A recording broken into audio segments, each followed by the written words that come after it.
Gusto po namin makita kung anong ginagawa ng mga Muslim ngayong Ramadan. Pwede po ba kami sumama sa inyo? Sige po. Gumigising ako ng 4:30 dahil meron kaming suhor at magdadasal kami ng Fajr sa umaga. Pagkatapos nyon, prepare na ako going to work na. Ano po ba yung work niyo po?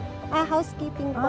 Kami po ang nangangasiwa ng mga kalinisan. Room by room yan. Pumupunta kami doon, kinukolekta namin ng mga basura, nilalagyan namin ng mga sanitize yung mga bawat area. Pagtapos ko maglinis, may mga oras tayo ng pagdadasal. Bababa na ako nyon, magdadasal ako, at back to linis ulit. At syempre, ang pinakahintay namin, ang iftar, doon na kami magpiprepara ng aming mga pagkain. Ngayong Ramadan, hindi nagpa-fasting po kayo. Hindi po ba kayo nahihirapan? Ay, hindi po. Kapag ka nasa puso mo at isip mo ang pagpapasting, yun po yung nagiging strength po namin na hindi po kami nahihirapan po pag ganitong Ramadan po, pag nagpapasting po kami.